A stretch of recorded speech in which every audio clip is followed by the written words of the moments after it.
როდესაც გაქვს ცნობიერება, რომ ყოველი სიტუაცია და ყოველი ადამიანი თუნდაც ყველაზე რთული და ნეგატიური შენს ცხოვრებაში მოდის შენი ზრდის და განვითარებისთვის, შენ ნელ-ნელად წყვეთ იმაზე დროის და ენერგიის ხარჯვას, რასაც შენთვის სიკეთე აღარ მოაქვს. ასეთი შინაგანი მდგომარეობით შენ აღარ ებრძვი კრიტიკას, აღარ ცდილობ ყველასთვის რაღაცის დამტკიცებას და არ ერთვები უაზრო კამათში და კონფლიქტებში, რომელიც უბრალოდ გართმევს დროს და ენერგიას. ამის ნაცვლად შენ გააზრებულად ირჩევ სხვა გზას, რომელსაც უფრო მეტი წარმატება, შინაგანი სიმშვიდე და ჰარმონია მოაქვს შენს ცხოვრებაში. ასეთ სიტუაციაში დასვი შემდეგი კითხვები.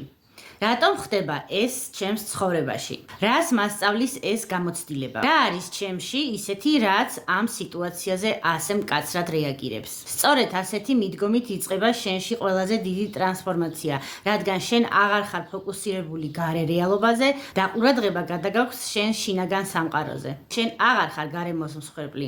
შენ ხდები საკუთარი რეალობის და ცხოვრების შემქმნელი. მოიწონეთ ჩემი გვერდი, რომ ნახო კიდევ უფრო მეტი სასარგებლო ვიდეო.